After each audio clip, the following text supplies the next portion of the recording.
Hi, this is Steve Hargadon, and welcome to the Future of Education. It is Tuesday, July 6th, 2010, and our special guest is Heidi Hayes-Jacob. And Heidi, you're live in video. Welcome. Thank you, Steve. There you go. Thank you, Steve. It's great to be here. And hello, everybody. I appreciate those of you taking a little time this evening to join us for our discussion. I'd say you have a very good summer crowd. Well, we'll have a good time. I think summer's a great time for educators to think about their practice and also have a little fun. So I'm happy to be here, Steve. We're delighted you are here. And remember to turn that mic off. And I'm going to do a little bit of introductions right now. And it looks like someone's trying to come through on the telephone bridge, and so I am going to go ahead and start that, Heidi. And so when I do, don't close it down. You'll see a little icon message come up saying it's connecting to the telephone bridge. And we just have to let that run for a second.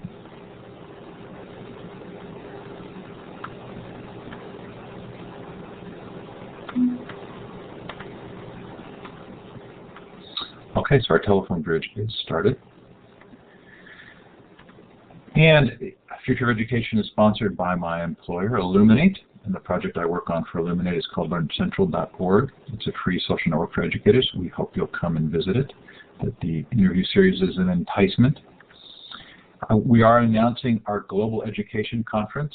This is in November, multiple time zones, multiple languages, multiple tracks, and all free. This is really going to be fun. We're getting a huge response to this. The first day that we announced it, we had 1,400 people sign up. It is all about inclusion. We're hoping we have people from all over the world talk about the things they're doing for global education. Coming up on the Future of Education, Saturday we're doing a Classroom 2.0 live ISTE review show. Should be a lot of fun talking about all the things that happened at ISTE. I'm out of date order there. Thursday before that is Ted Koldery on Teachers as Partners, which should be a lot of fun.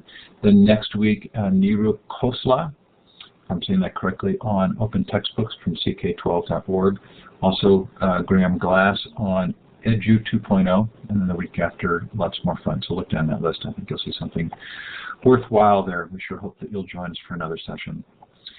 Recordings are up, and especially the recording of John Taylor Gatto is finally up. I don't know if any of you were waiting for that, but there was some time. He talked forever that night, as he is wont to do. And we're going to mention him in the show a little bit later. But those recordings are up at futureofeducation.com. If this is your first time in Illuminate, this is a participative environment.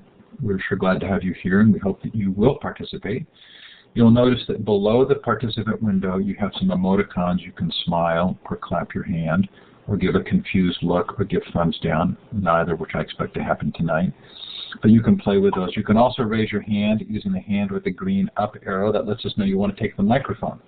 But before you do that, if you want to ask Heidi a question, do go up to Tools, Audio, run the Audio Setup Wizard to make sure that your microphone is working, and then I'll talk you through turning your mic on at the appropriate time. I like, with a group this size, and boy, you're really knocking it out of the park tonight, Heidi, 72 on a summer night, go up to View Layouts and switch to the wide layout. It's a little bit easier with this many people to see the chat. Okay, so now I'm going to give you permissions to interact in the first easy way.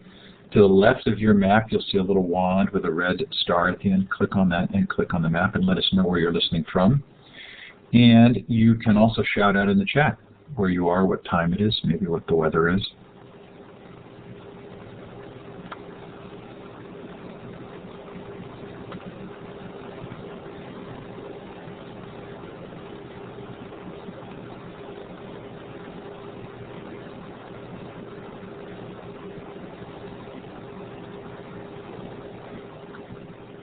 Well, a good crowd and highly North America-centric.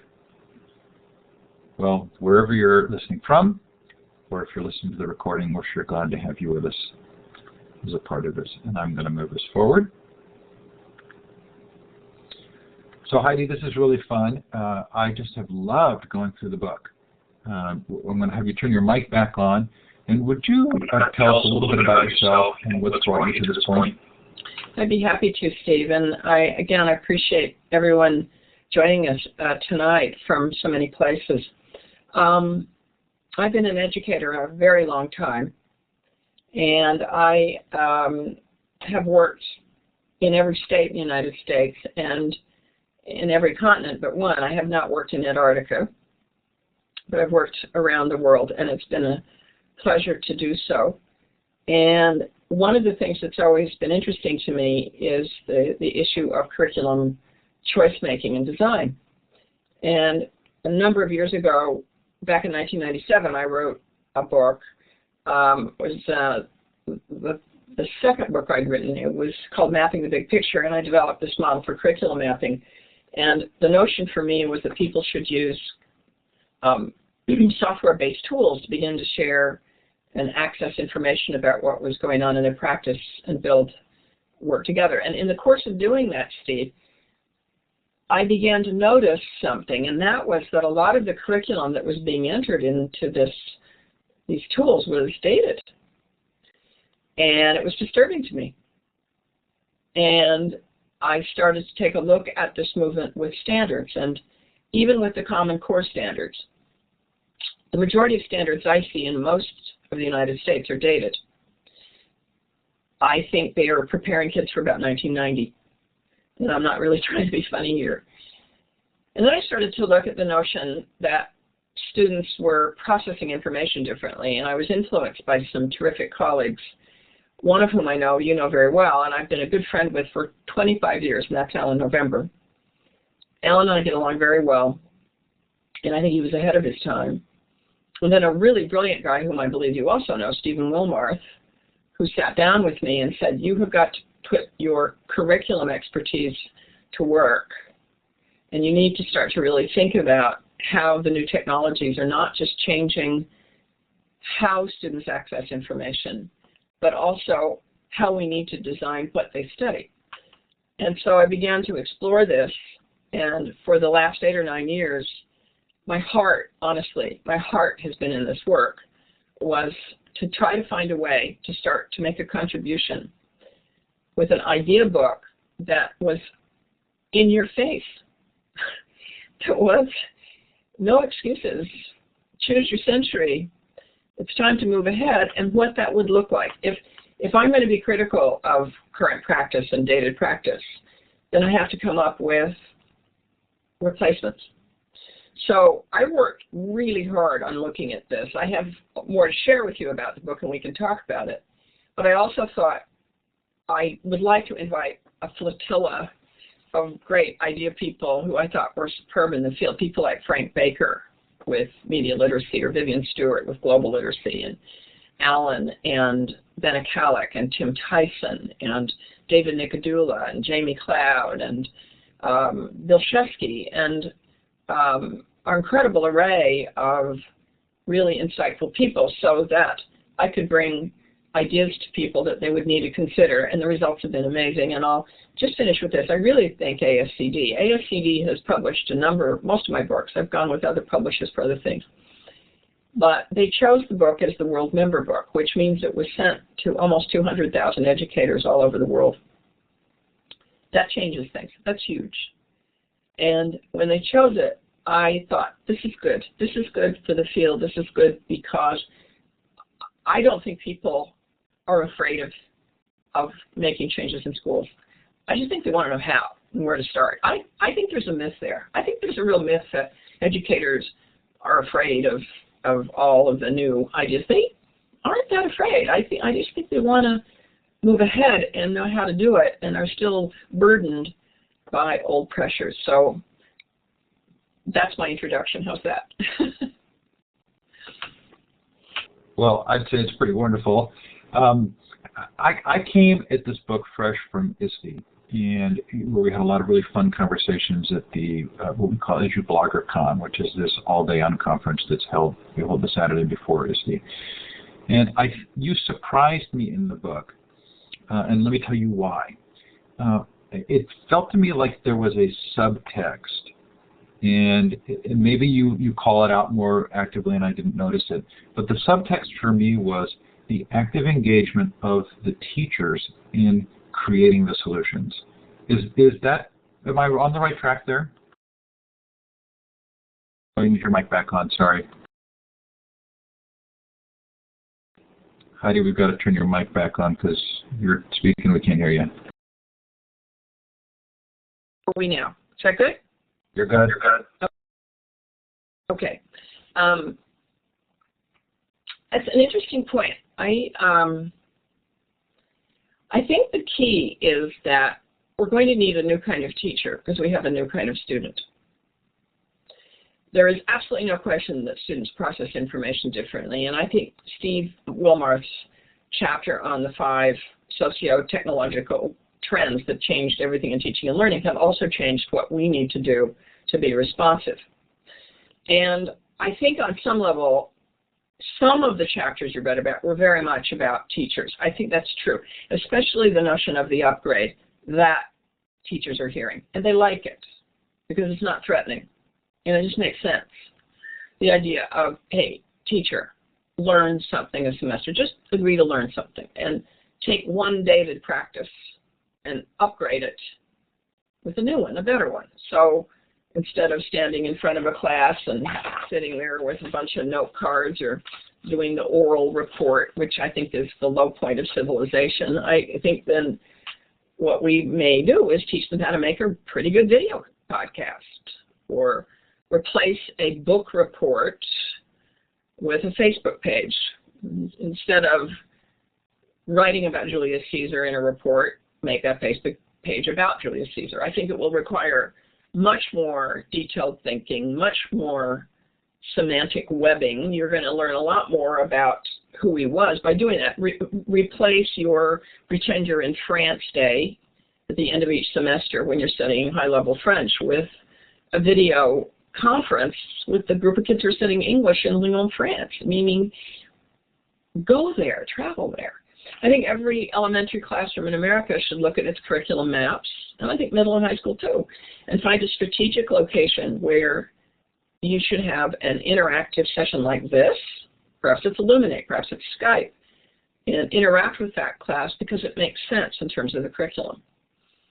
Well, those are all teaching and instructional options, and they're curricular too. So on that level, I think you're right. But I also really am also pushing very hard on policy issues as well as administrators to deal with the 4 structures that I think are so problematic in teaching and learning. We can save that for a little bit. But yes, there is a definite message for teachers to agree to take a risk and replace one dated practice with a more contemporary one. That's true. So I'm going to turn your mic off again, and then I'll ask you to turn it back on. I did interview Tony Wagner at one point, and he talked a lot about being able to go to a district and work with a team, and that they would come up with, no matter where they went, the administrative and teaching team actually ultimately came up with the same educational solutions that everybody else would. It's just that they were engaged because they were a part of it. And it seems to me, you use the curriculum piece to bring into an action strategy, which is, this is a place where we can start. You're not just envisioning the change, you're also envisioning a pathway to getting there, and that pathway starts with the curriculum. Is that accurate? It starts, yeah, it does. I think it starts there, but I think that what it is I think it starts with a very fundamental choice. And that's a kind of very direct question, which is to absolutely look at a mission statement and then absolutely look at the curriculum and say, let's get real. You claim you want to prepare kids for the future. You have that in your mission statement, but your curriculum is heading for 1980. And that is not just technology tools. And that I want to make real clear to the people here, that I think there is a real problem here where a lot of folks think 21st century, wow, let's go get the tools. That's just not true. I can use modern tools and look at dated content. I don't think American kids know very much about the last 50 years of history. And in the book, I make a case about that. And they don't. And I get worried because I think a lot of the science instruction we have looks way too much like the science type of instruction we had 50 years ago. That I don't see that kids in English classes are learning to read and write screenplays. That's even last century genre. So the point here is that if we start to say, let's look at who our kids are. Whatever we're doing has to help them 5, 10, 15 years from now. The kindergarten class, Steve, as you know, this year is the class of 2024. I mean, if that doesn't get people's attention, I don't know what does. So I think it's not just looking at the curriculum. It's confronting people with the gap between their stated mission and I think a sincere desire to help their learners with what they're actually teaching them. The other thing is, I think a lot of standards are dated. There's no question that the types of testing and what is valued for assessment is extremely frustrating to most teachers. I think that I'm saying the obvious.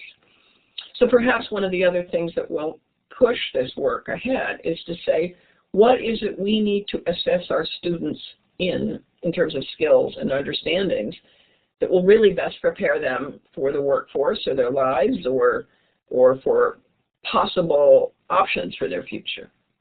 And so, yes, you got a good point. I do think the book is very much about it, but I also feel it's not just that. And tell me when I can talk a little more about this issue of the way schools are structured, but we can stop for a moment on your point about curriculum. That's absolutely true. I think it's looking at the disparities between what we say we want for kids and what we actually support our students in doing. So what about schools where there won't be the openness to this kind of proactive approach to restructuring? The book presumes. It seems to me the book presumes that there's going to be an opportunity to actually sit down and look at what the actual assessments should be in real-world assessments, and then look at the curriculum and look at the skills. Don't most teachers operate in a world that wouldn't even really allow for that kind of drill down because they're under such pressure with standardized testing? No, I don't run into it. I'll tell you why, because I don't start with that. I think that we can collude with the problem by thinking, oh my gosh, I have all these pressures. I'm not doing that. I basically say, look, just take a look at what you're teaching this semester. Take a look at all your formative assessments. I realize you're going to have state tests, and I realize most of them are going to be multiple choice selected response, criterion referenced response, constructive response, and it's going to be short-term, minimal types of testing. I know that's going on. So basically, those are reading tests. Let's be really clear, because if a kid can't read the multiple choice items, they're fried. So I know you're dealing with that. But now let's just talk about what you're teaching. I don't care what you're teaching. All I'm going to ask you to do is ask everyone in the faculty. This isn't restructuring. This is just saying I want you to upgrade. I want you to replace one dated assessment type with one modern. I'm only asking you learn something. And if you're not willing to learn something, then please put that in the mission statement. And that's pretty strong stuff.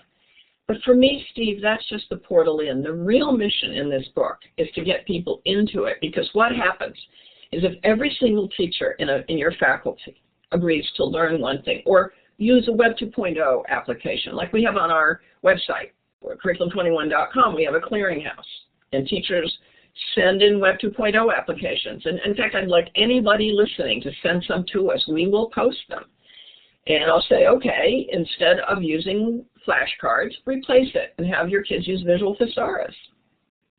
Instead of doing 3 questions at the end of chapter 2, which that always rocks the kids' socks, that's a real motivator, what we're going to say instead is you use Gapminder. And I want you to create an interactive set of data that will be used in a graphing form to display certain variables. Kids like it. I'm going to ask your little ones to start to use Jot It, or I begin to use an application where my kids use something like Extra Normal, where I have some kids who have difficulty reading. Use this Web 2.0 application, type your words out, and you'll hear this avatar say them back. I just want you to try one. That's not hard. People will do it. I think the larger question, though, for me, is what schools need to look like, because I think the problem for a lot of the people listening is they're engaged and interested and want to proceed and want to move ahead, but they're living and working and breathing the air in school structures that are 120 years old. And that's our bigger problem, Steve. I really think so, that I can get people to use these tools, and that helps. But it's only the first part of this. So in the model I described in the book, which has received a lot of good response, because it's very practical, is, look, just start first by upgrading. Do a replacement. Just replace a dated practice. Why is that? Because it gets the culture of the school exciting. It gets them excited. It's invigorating.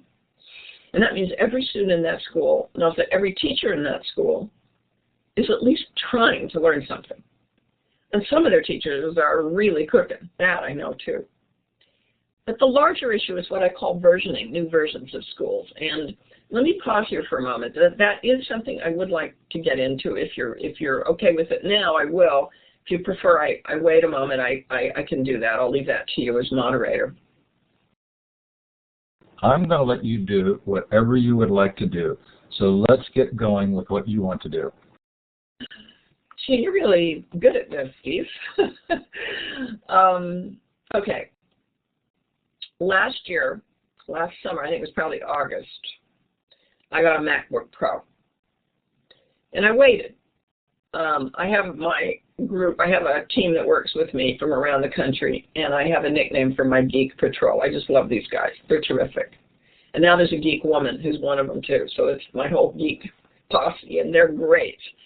And they said to me, Heidi, wait till August to get the MacBook Pro. And I thought, okay. And the reason I waited is because I wanted the whole new version. And I thought about that. And I actually did a little bit of revision in the chapter before it went to press, the chapter 4 on new forms of schooling and new structures, because it made sense to me, this idea of a new version. And it's different. You see, everything in the platform changes together. It's not just tinkering with one little piece and one little piece. And that's why I was very glad you did not introduce me as a leading school reformer, because I am not that. I am against school reform. I couldn't be more against it. I think it's the problem. I think what we need are new forms. I think we need new versions. And let me explain.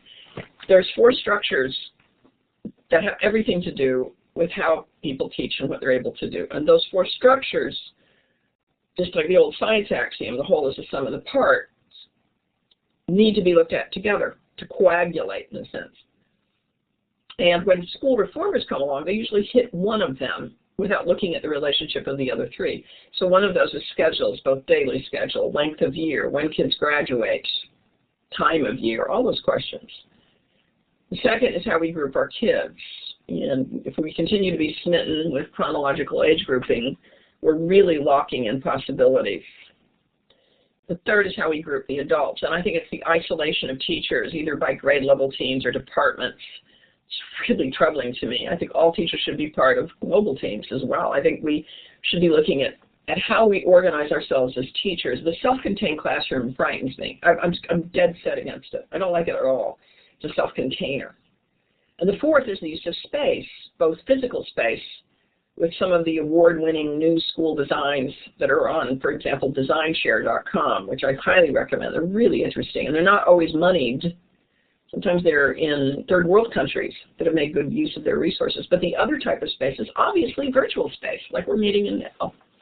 So let's think about those 4 structures, because I think that's what's holding people back. I really do. I think that teachers are trying to use 21st century tools, many of them, with certainly 21st century kids, a 20th century curriculum, and a 19th century schedule and school setup. Well, we got problems. And so when I look at those 4, length of year, graduation, which I'm against, and anyone who's read my book knows I'm very much against graduation as we know it. I think it's a huge problem, this thing about grade 12. Some kids, if they had another year, they'd have a better life. And some kids should be out of high school much earlier. And there's something about this ritual of watching the hats goes up that people really need to take a second look at. My husband and I have 2 grown adult children. Our daughter and our son are the joys of our lives. I am so happy they graduated both from high school and college, but I'm going to tell you the truth. If I had to do it over, and I had the option to work with them on this choice, one of them I would have given another year, and the other I would have let go early. It would have been better for them. So we just don't do it. We are locked into schedules. We're locked into the way we group kids. We're locked into the way we group our teachers. We isolate people. People are in departments all the time. Kids don't go to a department. They go to a group of teachers. The rarest meeting in an American high school is for everybody who teaches freshmen to be in a room together. It's these four structures that really get in our way and use the space. So let me finish with an example of a new kind of school. VLMs.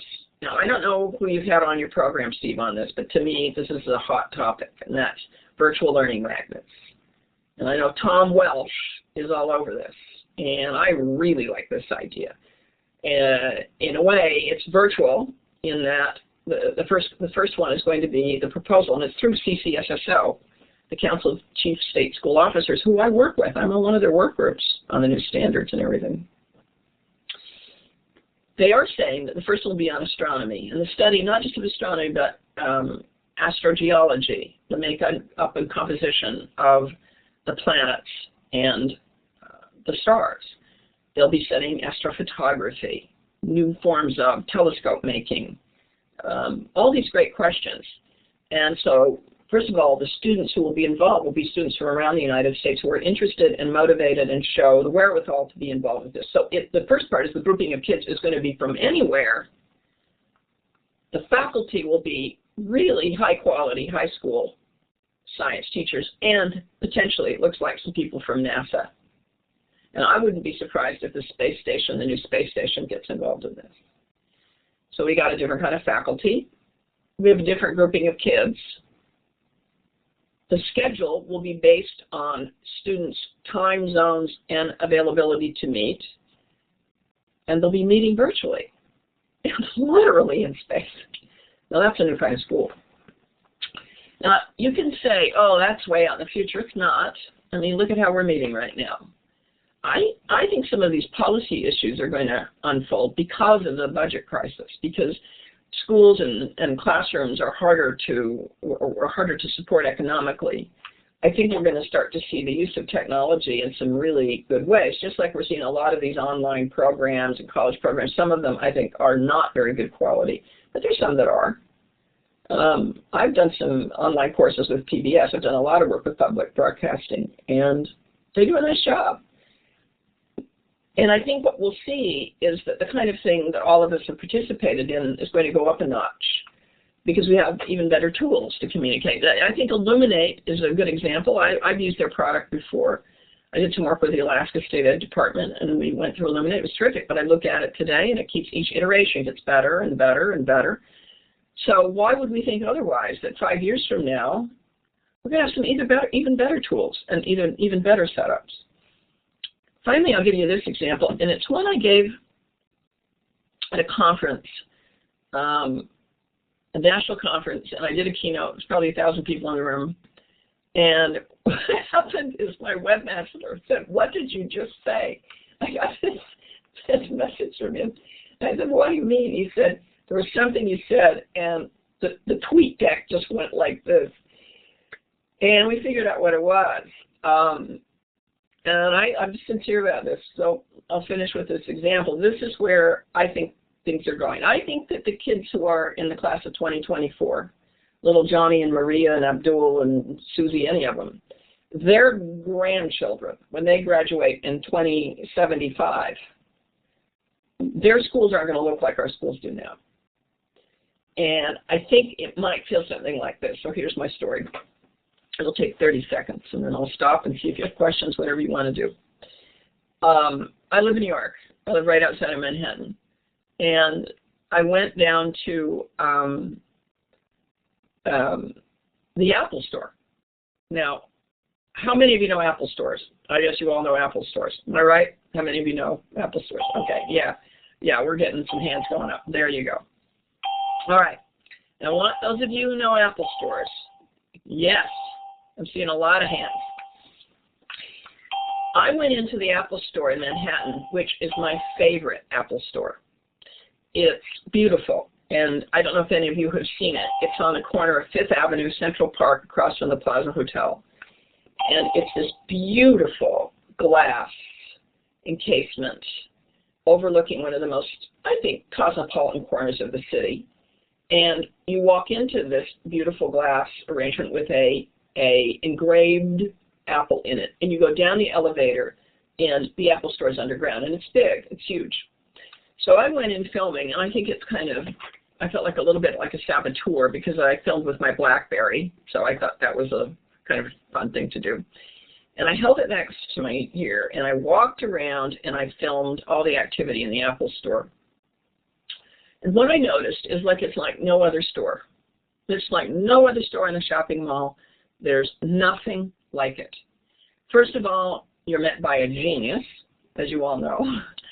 And every corner, people are active.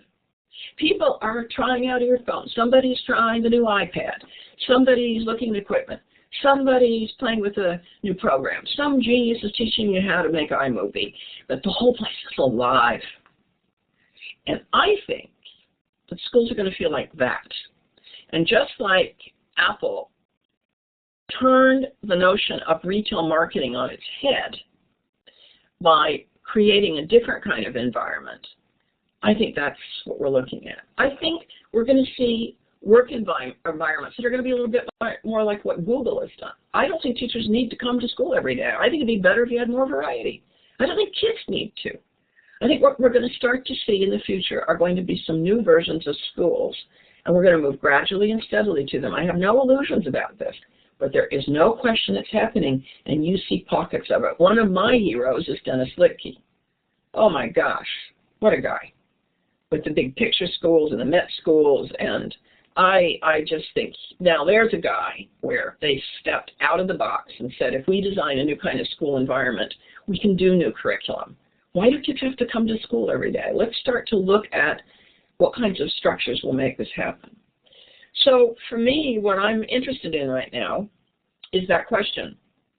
And I'm starting to collect a lot of great information and case studies and examples of people who were first working on the upgrade, that first move.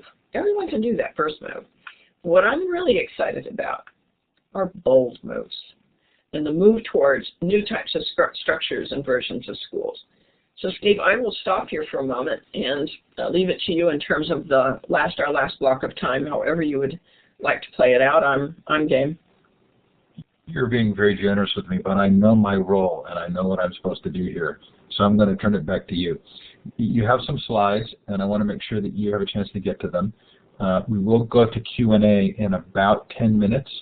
So if there's anything you'd like to show on the slides that you haven't talked about yet, let's do that. I do have one. We can't hear you because your mic is off. So I'm going to ask one final question.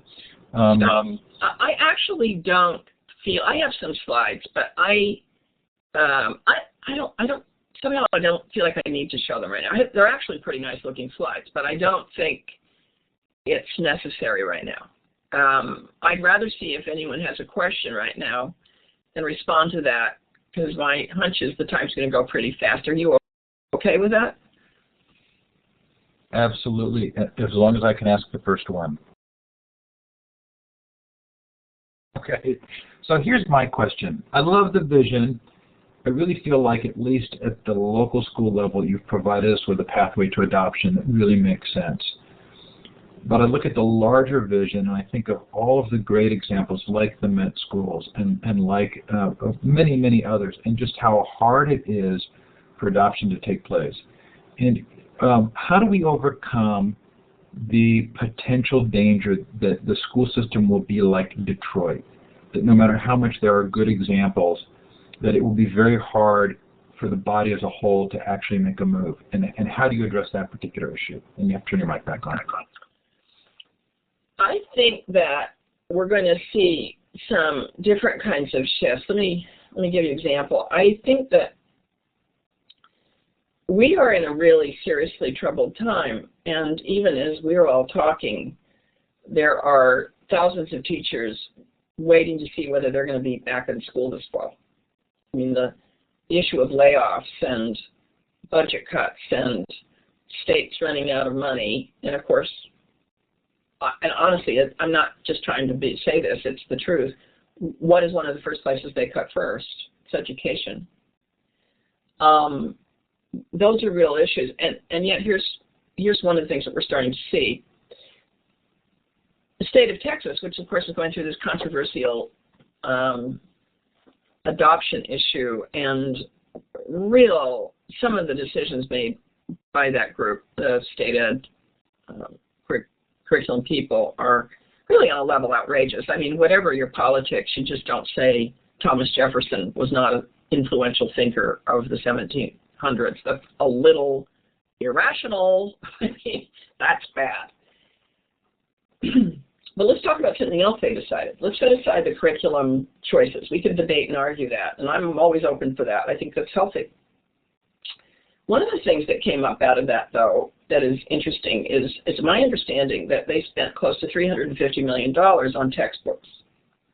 They're a huge textbook state. That's why they're important to debate and think about. And there's some great educators there. I've probably been to Texas 50 times. I'm not exaggerating. I really like the state in a lot of ways. One of the things is they're very influential on that. Well, because they wanted to save money because of the budget crisis and all, they have decided to cut this down to $35 million. And the way they're going to do it is they're going to buy Kindles or some variation of a Kindle. So what's happening is, because of certain crises, what's beginning to emerge is perhaps some newer solutions.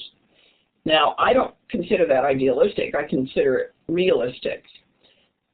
I also think that we have an extremely complicated country in terms of our student population. We have the highest domestic migration rate of any industrialized nation.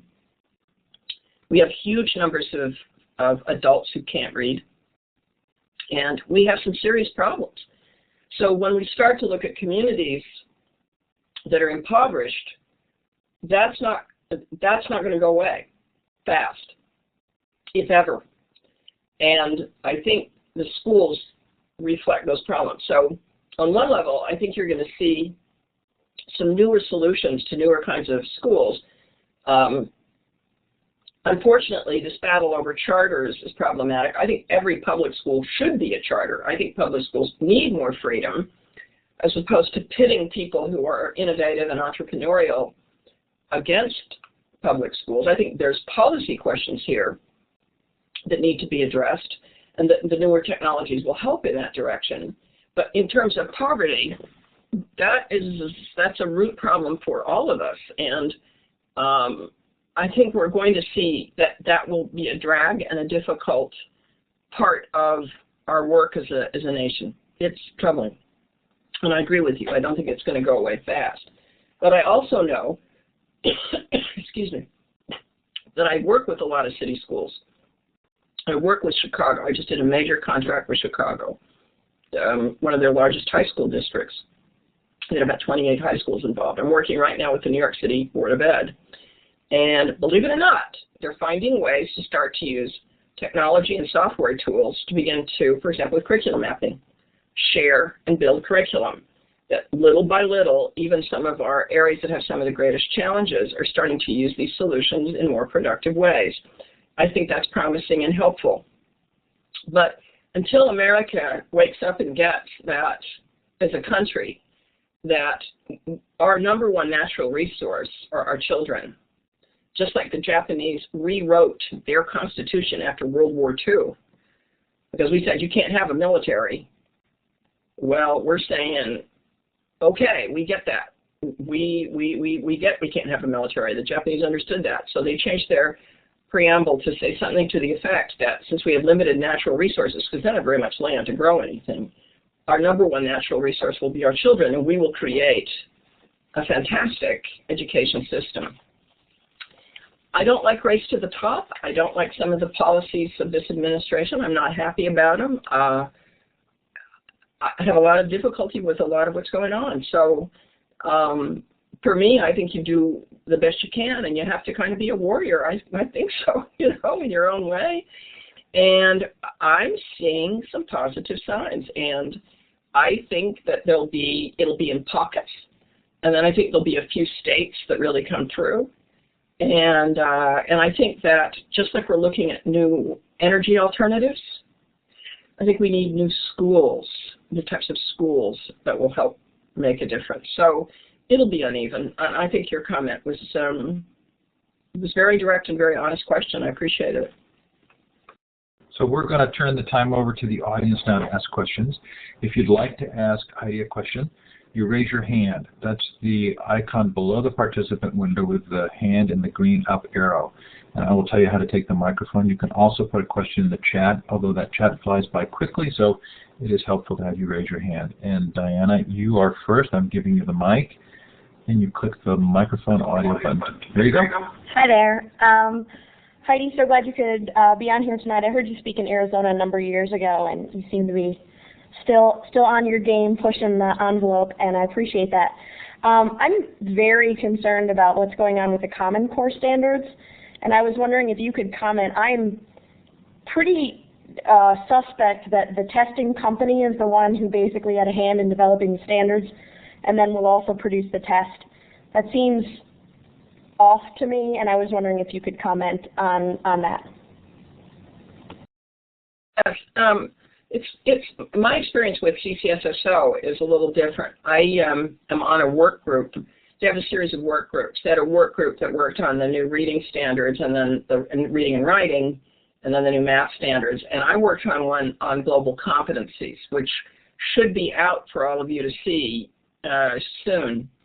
One of the things you should know about that's part of this, and let me give you a website to go to. Go to EdSteps, EdSteps.org. EdSteps is sponsored by CCSSO and the standards work. And what they're working on right now that may surprise you is a replacement for assessment.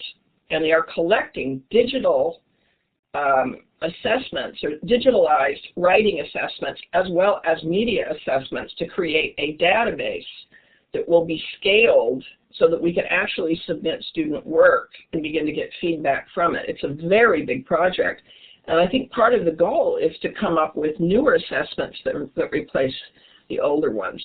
My experience now with Common Core, and I've actually am in the process of working with a number of groups in translating the Common Core into various states and cities and different organizations, and so I'm quite familiar with it. I think the Common Core is pretty general. I think it is on purpose because it's for the country. And I think what you would find is that the majority of states have done a more granular job of standards work. So for example, in Arizona, if I look at your ELA standards and your frameworks, the performance indicators are quite precise, if I'm not mistaken. Whereas I would say the overarching type of standards you'll see on the Common Core are not as precise. I think what it is it gives people some latitude on how to make their own modifications. So I think what's going to happen in real life is that the Common Core will go out there and a lot of the states will find it, they'll find their own work more precise than the Common Core, but they like some of the features in it. So I think it's going to be interesting to see how it translates. Finally, some of their expectations are actually very high and are higher than some of the states, because you know the states are all over. We have 50 countries in the United States. We really do when it comes to education. Every state is different. I don't think, it is not my understanding that the testing industry in particular, or one testing company is going to come up with an assessment for all of the Common Core. And if that were to happen, I frankly think there would be a tsunami of a response, very much like you just stated. So I also think that the items on it are broad enough that frankly a lot of the national types of tests we take, and certain aspects of, say, the ACT or the PSAT or the SAT or the Iowas, they're not that different from some of the items on the Common Core. Where I think it has potential for being strong is if we start to come up with some a batch of recommended formative assessments that people could draw from, or if this new digitalized approach works out, then I think it could end up being pretty good. But I wish it would have been bolder. I wrote my response to it. I wish it would have been more emphasis on modern media, as opposed to it felt a little bit like a sidebar. But in terms of the way it was written, it was very well written and pretty safe. That's my take.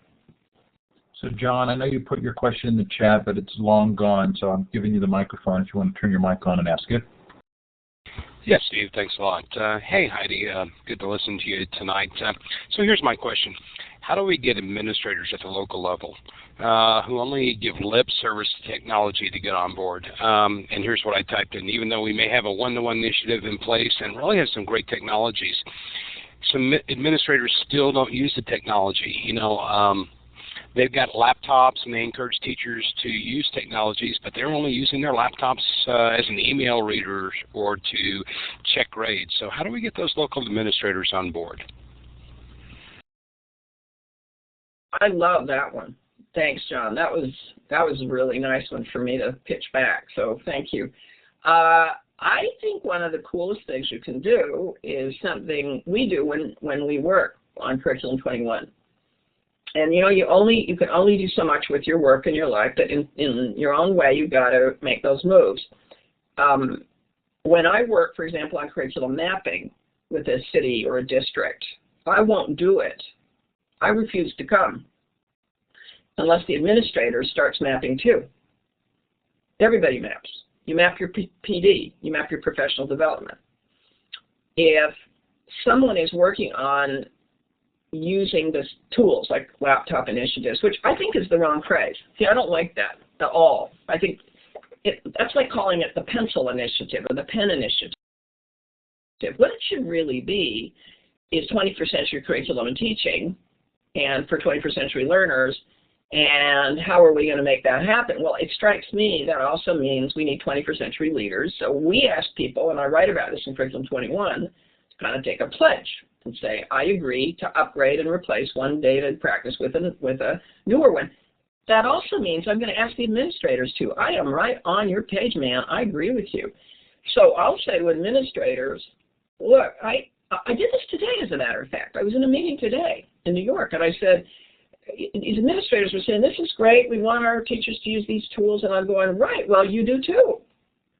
I said, why are you planning all these workshops? Why aren't you doing point-to-point and getting your teachers to talk with some group of teachers in the Midwest that's already worked on this program you're working on? If you're looking at RTI, some of you must know RTI, why not have your PD set up so you could have a Skype session with a school that's done really well with interventions? Or why don't we make you as a principal, because the principal is the most isolated person in the building. There's only one principal in a building. And I just feel for them. I think they have an absolutely impossible job. As a matter of fact, John, if you go to my Ning, which is at curriculum21.com, I wrote a blog post. It was called, Is the Role of the Principal Obsolete? I think it is. I think it's an impossible job. I think we need distributed leadership patterns. I just don't think one person can do it all.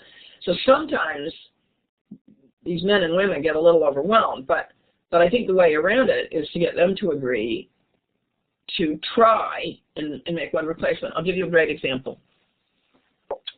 There's a school district near Albany, New York, I worked in last year, and we were working on these types of upgrades. And the superintendent was terrific. And I said, you have to do this too, you know. And he said, sure, no, I'm going to think of something. And I said, okay. And here's what he did. It was terrific. You know, how many of you know at the beginning of the year, almost every school district has its opening day? Who knows what I'm talking about? Everybody know what I'm talking about? Yeah. And my experience is they're usually a real waste of time. And what teachers would much rather do is get something done. It's just an idea. Just think about it. And so this guy said, I did a little survey, used SurveyMonkey, by the way, and he found out that teachers absolutely, really really would prefer not to have opening day where he gives his speech and they welcome the new people and all that. And so he did something different. He made a really good quality video podcast, and he interviewed the new people, and he had them share something about who they were. He then went around to all the people 2 weeks before school was going to open, people like the bus drivers and the people who work in the cafeteria, about why they were excited to get back to school. And some of it was actually very moving. And then he talked about some of the things they needed to know. And he said, the only thing I ask, and he had it attached, I think he had it on a blog post. He says, I just want to make sure all of you read this or viewed this, so just fill this in at the end. And the result was just fantastic, and it was very funny too. And here was the point, was he gave these people a day, and he was demonstrating the tool, and he was using it for a good purpose. So I think what I might do, if I were helping an administrator, is show them examples of what they could do. Some people, an administrator that you're describing, and I know what you're talking about, who's unwilling to learn something, on some level needs to be called out. And it doesn't have to be done in some nasty confrontation. That never works. But I think the point here is, in a very direct way, is to say, look, it's in our students' best interest that our whole school takes this on, and that means everybody is going to do an upgrade. And that doesn't mean turning on an LCD projector. That does not make you Einstein here. And making some of these adjustments, I think people need examples, I guess is what I'm coming from, John. And so the more examples I can give, the teacher in me knows that if I can make it safer for people, the majority of people will try. And there's some people who won't. There's some people who shouldn't be in education because they don't want to be educated. But majority of people, I think you can get small moves in there. So I'm giving AJ the mic. AJ, you've waited patiently to turn your mic on. You click the larger microphone button at the bottom of the participant window. Are you still there? Yep, I'm still here. Hello, Heidi, and thanks for talking to us tonight. Do you think digital textbooks are really a step in the right direction or just a Band-Aid? It seems to me that the Kindle and similar devices miss out on the creative and collaborative capabilities that bringing laptops into the classroom provide. I kind of see digital textbooks as more of a cop-out than anything. I'm just interested to hear your opinion on the actual learning return on investment of digital textbooks. I think you raised a good point. I mean, that was a very carefully, thoughtfully framed question. I basically feel very good about the notion of having students having easy access to a wealth of books. That I like a lot. But I do think that the limited options that go along with, say, Nook and Kindle are problematic. And I think you have a very good point. I think what we'll start to see is going to be the use of probably the next 2 or 3 iterations closer to an iPad format that would allow me to have a more dynamic opportunity to search and share and work with others simultaneously as well. There's no question that books are going to leave us because we just can't support it. It's too expensive. It's like film. My husband's in the film industry. He's been in the film industry his entire career. We've been together 31 years, and before then he was in it. And one of the fascinating things is for him, he still loves to look at and appreciates everything from 16 millimeter all the way through every iteration.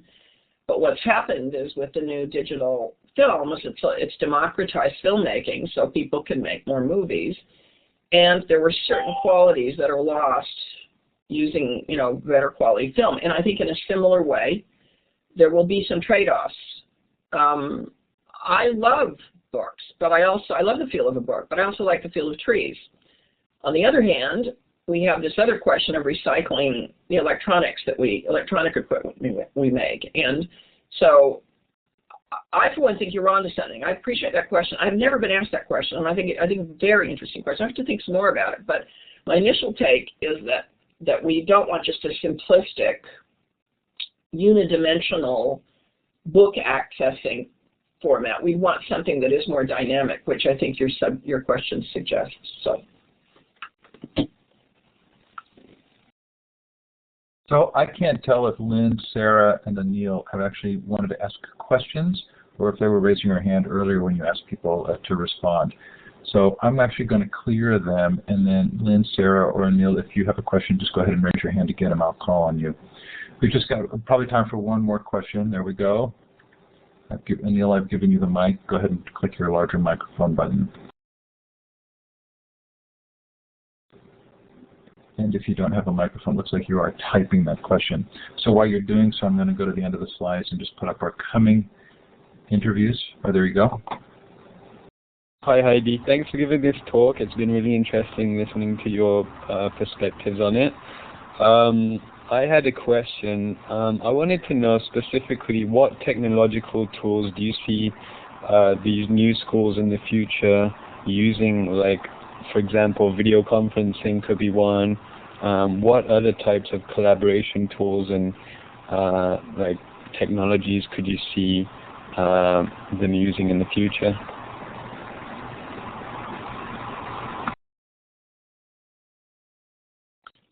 I think what's going to emerge is going to be, I think what's going to happen is we're going to create learning environments, almost the Web 3.0 notion, or the notion of meeting places where we can create experiences through avatar-type representation. I think right now, I was talking with a teacher recently who was telling me that he had this idea to create a world where educators could meet and construct curriculum that looked like architectural structures or something like that. And I thought, that's brilliant. And that part of what I think the technologies will start to do is we'll be having interactions between our students in our own classes and globally, almost like gaming is in video gaming, where we create new solutions together. I think there's going to be new forms of that. That's one.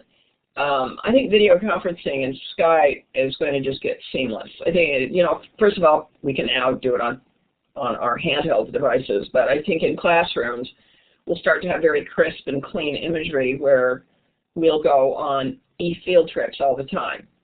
That you're studying the terracotta soldier, so you'll be in Xi'an, and you'll have a student docent from a school there who will take you through the museum there. I think we'll also start to see new forms of art making, new fusions of multiple forms of music, for example, using musical tools, even more advanced than MIDI type tools, and put those together in fusions with CAD programs where we see three-dimensional forms created, or new types of events that students will be making worldwide as well. I also think that we're going to see some new forms of collaboration on studies, research studies that will be worldwide between students, and that perhaps what we'll begin to do is almost like a WebEx notion, be able to share or have students show us some of their perspectives, not only scientific perspectives, but perhaps have them give us experiences where we simulate what it's like to live in their particular country. That I think there's going to be newer changes, interfaces between tools, where we can have more simulation experiences given to us by people on the other end of the camera. I think there's going to be some tremendously new, exciting ways of working, and my hunch is it's going to be one of these kids in the class of 2024 that'll come up with an idea we haven't even thought of. So that's a great question to end on, by the way. And I'm very interested in new types of schools that will foster new types of possibilities. And I thank you. I thank you all for joining me tonight. We had a pretty good turnout here. And Steve, it was a pleasure. And let me just compliment you on something, because you don't bring this to yourself, but I want to just say this, that your starting of Classroom 2.0 has really changed education in terms of the ease and comfort level people have in starting social networks and professional networks and names. And I just want to thank you for that and for giving me an opportunity to talk about the book and some ideas. So thank you very much. It's really been a pleasure. I hope everybody has a good summer. So good.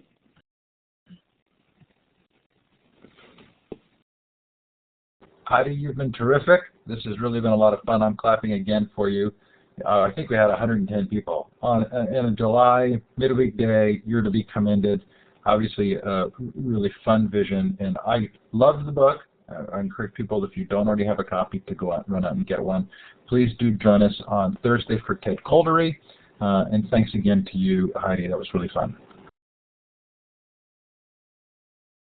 Okay, and we're going to let you go because the hour is up. Thanks everybody for coming. I'll stay on for a few minutes if anybody wants to do some follow-up Q&A, but you may leave at this time. Do not feel that you need to stay. Sure, a lot of fun. Ignore the date order in that listing there, but on Thursday, Ted Coldery, and then on Saturday morning, the ISTE review show, which would be a lot of fun. Thanks everybody for coming. That was really an interesting event. John, yes, I think we've all arrived home safely from ISTE, wishing that we were still in those engaged discussions. Carol, and you don't need to worry because we've taken about a month's break on the interview series, and so you're doing great work, and I appreciate your being here tonight. It was a lot of fun for all of us. It doesn't look like we're going to have a lot of after-show chat, so let's close it down. Sure enjoy my time with all of you, so thanks for coming tonight. Thanks again to Heidi. Have a great night, everybody.